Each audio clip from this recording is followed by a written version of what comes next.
Yes, तो हम Indians 21 कर रहे हैं, जो फॉरेन एक्सचेंज वाला है। इसमें कुछ नहीं, सबसे पहले क्वेश्चन नंबर 7 करते हैं। क्वेश्चन नंबर 7 में बोला गया हुआ है, सबसे पहले इसमें कुछ भी नहीं है। क्या करना पड़ता है, बेसिक चीज़ क्या करना पड़ता है, जो भी एक्सचेंज डिफरेंस आता है ना उसको हम ट्रांसफ़र करते हैं OCI इधर उधर, FCTR foreign currency transaction reserve, ठीक है। तो क्वेश्चन नंबर 17 में बोला है कि देखो पूरा गुडविल निकालने वाला बिजनेस कॉम्बिनेशन वाला क्वेश्चन है। इसमें पूरा निकाला, गुडविल निकाला। गुडविल कौन से रेट से हम करेंगे क्लोजिंग में, कौन से रेट से दिखाएंगे, तो पहले गुडविल निकालो। गुडविल आराम से निकल जाएगी, और गुडविल क्लोजिंग रेट से दिखा दो, ठीक है। दूसरे में क्या बोला गया कि 7th में क्या बोला गया हुआ है कि इसमें बोला है कि इन्वेंट्री पड़ी है उसके पास। तो इन्वेंट्री 4.2 माइनस 2.4 मतलब 1 इतने की पड़ी हुई है। 4.2 माइनस 2.4 इतने की पड़ी है।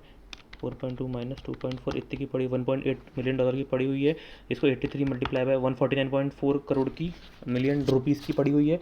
इसी को रिवर्स कर दो, खत्म कहानी, क्योंकि यही हमारे पास आखिरी में 31 मार्च को पड़ी होगी। तो इतने की इन्वेंट्री रिवर्स कर दो। अब क्वेश्चन नंबर 8 में आते हैं। ये थोड़ा सा मतलब समझ में नहीं आया, मतलब ये तो सिंपल वाला क्वेश्चन है। क्या बोलते हैं 109 के हिसाब से अमोर्टाइज कॉस्ट बोला यूज़ करने के लिए। तो अमोर्टाइज कॉस्ट किया यूज़ उसको। तो इसमें बता दिया गया है कि भाई 80 लाख, सॉरी 6 मिलियन इसकी वो है। 2 मिलियन खर्चा है, तो मतलब 58 मिलियन का उसका पास, मतलब 58 लाख रुपीज़ का उसका वो है। 58 लाख IRR दे दिया है, और इंटरेस्ट पेमेंट दे दिया है। बस बचा ही क्या, opening 58 lakh plus interest minus payment closing. तो ओपनिंग को ओपनिंग रेट से लो, क्लोजिंग को क्लोजिंग रेट से लो, और एवरेज को इंटरेस्ट को एवरेज रेट से लो। बचा हुआ काय में डालो, प्रॉफिट है हमारा, ठीक है। फॉरेन करेंसी प्रॉफिट है हमारा। ये 8th में क्या दिखाएगा, काय में दिखाना है इसे हमें, ये हमें दिखा action different taken to profit and loss, ठीक है। इसमें मैंने क्या गलती कर दिया था, इसमें मैंने वही किया था कि भाई 6 लाख रुपये, भाई कोई भी मिलेगा यार। अगर वो IRR 15% है, मतलब 58 लाख रुपीज़ 12% अगर PV करते तो आना चाहिए। इतना नहीं आता, तो मैंने वो लिया था। चलो कोई बात नहीं, अगर ऐसा क्वेश्चन आया इसमें तो याद ले लेंगे। अगर बोल दिया है कि अमोर्टाइज कॉस्ट पे है तो इसी पे लेना, ठीक है। चलो ये क्वेश्चन नंबर जो 6 है, ये थोड़ा सा बताने लायक क्वेश्चन तो है नहीं वैसे, लेकिन फिर भी थोड़ा सा बता देता हूँ। इसमें कुछ भी नहीं है। इसमें बोला गया हुआ है कि सप्लायर है, उसने बेचा एडवांस, उसको पैसे 115 के हिसाब से रेवेन्यू रिकग्निशन के हिसाब से बोला गया है। तो हम क्या करेंगे, बैंक अकाउंट डेबिट एडवांस, क्योंकि उसको 30 इसको मिल गया है 20 मिलियन मिल गए हैं। और उस टाइम का जो भी रेट है उस हिसाब से मल्टीप्लाई 1440 कर दिए। उसके बाद क्या कर दिए, 31 मार्च को रेवेन्यू रिकग्नाइज करेगा। क्या करेगा, टू रेवेन्यू एडवांस को डेबिट कर देगा, और जो बचा हुआ कितना बचा है, 30 मिलियन डॉलर उसको और लेना है, और उस टाइम क्लोजिंग रेट 75 है। तो इतने से रिसीवेबल खड़ा कर देगा, टू रेवेन्यू कर देगा, खत्म। क्वेश्चन नंबर जो 5th है, ये भी वैसे ही है, कुछ भी नहीं है। सिर्फ ये तो PPE वाला है। PPE में क्या करेंगे, PP डेबिट, फिर क्या करेंगे, डेप्रिसिएशन लगा देगा, बस खत्म। डेप्रिसिएशन टू मशीनरी, बस इतना ही बताया इसमें, और कुछ भी नहीं है। वही जो क्वेश्चन नंबर 5th है, ये बोला गया हुआ है कि सिंपल से क्या है, जो मैंने बताया था ना अभी, PP है 2 लाख रुपए का, 2 लाख को ओपनिंग 68 से मल्टीप्लाई कर देंगे तो कितना, 1 करोड़ 68 से करेंगे तो 1 करोड़ 36 लाख रुपये आएगा। इस पर डेप्रिसिएशन लगाएंगे 3 महीने, क्योंकि 1 जनवरी को किए थे। डेप्रिसिएशन को 3 महीने लगाएंगे तो कितने का, 8.5 लाख का डेप्रिसिएशन हो जाएगा। और 68 से 65 की हो गई, तो हम क्या करें, फाइनेंशियल लाइबिलिटी मॉनिटरी आइटम है तो उसको हम रिमेजर करते हैं। तो रिमेजर करेंगे तो कितना हो जाएगा, उतने 8.5 लाख से, सॉरी 6 लाख रुपये से 136, मतलब देखो 65 60 3 इंटू मतलब 3 इंटू 2 लाख, तो उतने की हमारा 6 लाख रुपये का गेन हो जाएगा। द गेन ऑन लिखा ना, द यहाँ पे गेन है, यहाँ पे आई थिंक ठीक करते हैं, gain on revaluation 6 lakh. Question number 4 है, वेरी इजी क्वेश्चन है। इसमें भी कुछ नहीं है, थोड़ा सा लॉजिकल, कुछ भी नहीं लॉजिकल वैसे तो, लेकिन ठीक है। Machine account debit to creditor, क्योंकि मशीन 5,000 रुपये में खरीदा है 60 रुपये के हिसाब से, ठीक है। तो सबसे पहले machine account debit to payable, ठीक है, पहली एंट्री आती है। अब क्या बोल रहा है, 31 जनवरी खरीदा है, डेट इंपॉर्टेंट है। 30 जनवरी खरीदा है, 31 मार्च को फेयर वैल्यू मेजर कर रहा है, क्योंकि रिवैल्यूएशन मॉडल है, और 31 मार्च 2002 एक साल बाद को पेमेंट करेगा, ठीक है। तो क्या हो जाता है, प्रॉफिट एंड लॉस सबसे पहले देखो 31 मार्च को आ गए। 31 मार्च को क्या हो गया, हमारी जो 60 की वैल्यू थी 65 की हो गई, मतलब हमको पेमेंट कम करना, हम खुश हो गए। तो क्रेडिटर को देखो, 5 रुपये का फायदा, 5,000 रुपये की मशीन रही है, तो 5 पंचे 25, तो 25,000 रुपये से उस क्रेडिटर को कम, creditor account debit to profit, sorry sorry creditor को, एक मिनट, हाँ सॉरी उल्टा बोल दिया मैंने कि क्रेडिटर की बढ़ गई, हमारा नुकसान हो गया, 60 से 65 हो गए, तो 5 इंटू 25 कितना होगा, 25,000 रुपये। तो profit and loss to creditor, ठीक है, एक नुकसान हम झेल चुके, ठीक है। अब उसके बाद क्या बोलता है, रिवैल्यू करेंगे, तो 5500 रुपये, 5500 में हमने फेयर वैल्यू में कर दिए, तो 5500 इंटू कितना होता है, 3,57,500, मतलब 3 लाख से 3 लाख से इतने बढ़ गया, मतलब 57,500 से बढ़ गया है। तो machinery account debit to OCI, ठीक है। तो रिवैल्यूएशन सरप्लस, ठीक है, OCI थर्ड, ये दोनों का एंट्री क्लब हमने एक ही मार दिया, ठीक है। अब इसके बाद क्या हो गया, देखो हमने रिवैल्यू किया है, अब टैक्स दिया है, इसलिए हम क्या करते हैं, डिटेल बनाएंगे, ठीक है। अब 6500 का हमने हमने हमारी बुक में दिख रहा है, गवर्नमेंट थोड़ी मानने वाला है। हम गवर्नमेंट क्या बोलेगा, हम नहीं कर रहे, लेकिन हम क्या बोलेंगे, फ़ायदा हो गया, लेकिन फ़ायदा वायदा कुछ नहीं, डिटेल नहीं करेगा। तो प्रॉफिट एंड लॉस डिटेल, ठीक है। अब क्या हो रहा है, 31 मार्च 2002 को 67 की वैल्यू हो गई है,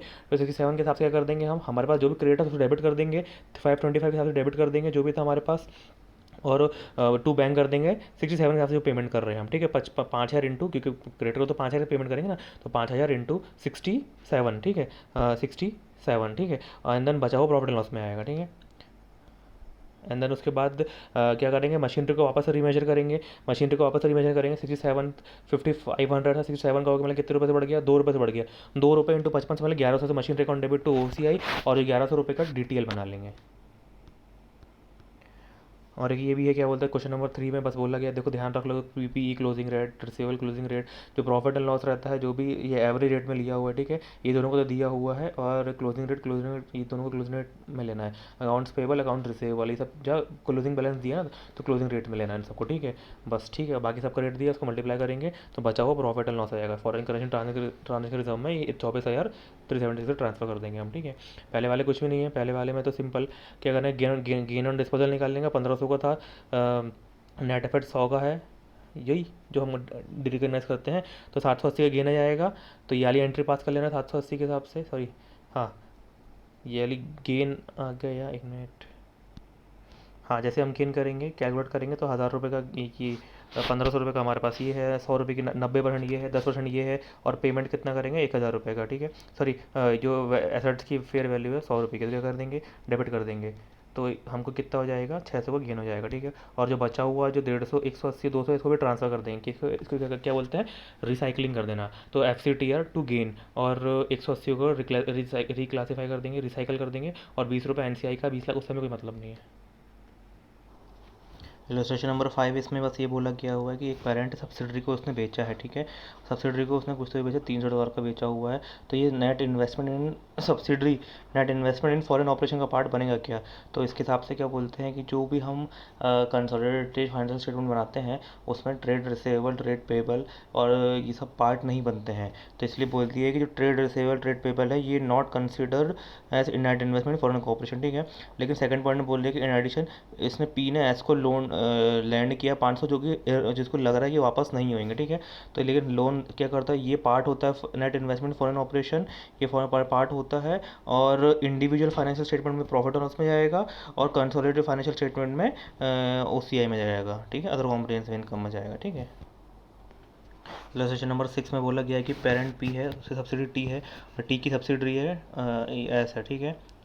एंड देन इसकी, सॉरी, एंड देन पेरेंट की P की सब्सिडरी S भी है, और T ने S को लोन दिया हुआ है, क्या बोलते हैं, और S ने ये फोर्सेबल फ्यूचर में रिकवरेबल होगा, ये कंफर्म नहीं है, ठीक है। तो हमें मानेंगे कि ये भी फॉरेन का मतलब क्या बोलते हैं, नेट इन्वेस्टमेंट फॉरेन ऑपरेशन का पार्ट है, ठीक है। ये भी नेट इन्वेस्टमेंट फॉरेन ऑपरेशन का पार्ट है, तो ये इंक्लूड होएगा, ठीक है। तो इसको जो भी OCI में दिखाएंगे, ठीक है, अदर कंसोलिडेटेड फाइनेंशियल स्टेटमेंट और अदर कॉम्प्रिहेंसिव इनकम में दिखाएंगे, ठीक है। इलस्ट्रेशन नंबर 8 है, ये भी कुछ खास क्वेश्चन नहीं है। क्या बोल रहा है, एम ने एस को बेचा, एम ने जी को बेचा, ठीक है, कितना, 12 लाख यूरो में बेचा, और 830 लाख उसकी कॉस्टिंग है, ठीक है। तो 12 लाख यूरो का 1 फरवरी को बेचा, ठीक है। तो क्या एंट्री पास करेगा, जी अकाउंट डेबिट टू सेल्स, ठीक है, कितने, 12 × 83, 96 के हिसाब सेल करेगा, ठीक है। और जो सेल्स है कौन सा आइटम, मॉनेटरी आइटम है, तो मॉनेटरी आइटम में तो क्या हो जाएगा, जो 12 लाख रुपये का सेल्स किया है, 2 रुपये का फ़ायदा हो गया, तो 2 रुपये का फ़ायदा हो गया, तो क्या करेगा, ये एंट्री पास कर लेगा, 12 × 2, 2 दूनी 24, तो जी account debit to FCTR, foreign exchange profit unrealise है, ठीक है। अभी ऐसे लिख देने का, फॉरेन एक्सचेंज डिफरेंस अनरियलाइज, ठीक है। उसके बाद क्या बोल दिया, देखो उसके बाद क्या हो गया, ये हमारे एम की बुक में एंट्री हो गई, और जी का entry purchase account debit to payable M, तो परचेस अकाउंट डेबिट 12 लाख, ठीक है। अब उसके बाद क्या बोल दिया है कि कंसोलिडेट में क्या एंट्री पास होगी, कंसोलिडेशन की एंट्री पास होगी, सिंपल सी बात है। देखो हमने क्या किए थे, देखो 12 इंटू हमारे पास प्रॉफिट है, अभी देखो हमने उसको बेचा, वो पूरा पूरा उसके पास पड़ा हुआ है, ये लिखा हुआ है यहाँ पे कि पूरा पूरा उसके पास स्टॉक पड़ा हुआ है, ठीक है। तो इसका मतलब क्या होता है कि देखो उसके पास हमने कितना का बेचे थे उसको, हमने बेचे थे उसको 12 इंटू 83,996 का बेचे थे हमने, ठीक है। उसका हमारा कॉस्टिंग कितना था, 830, मतलब हमने कितने में दिखाए थे, हमने दिखाए थे प्रॉफिट 166 का प्रॉफिट दिखाए थे। सीधी सी बात है, तो प्रॉफिट को हमने पहले क्रिएट किया, प्रॉफिट को डेबिट कर देंगे, और जो इन्वेंट्री उसके पास पड़ी होगी, समझो हमारे कंसोलिडेशन में जो इन्वेंट्री आती, तो इन्वेंट्री को हम क्या कर देंगे, इन्वेंट्री बड़ी हुई थी उतनी इन्वेंट्री हम कर देंगे, तो profit and loss account debit to inventory 166, बस खल्लास की एंट्री पास, इतनी बस करनी है।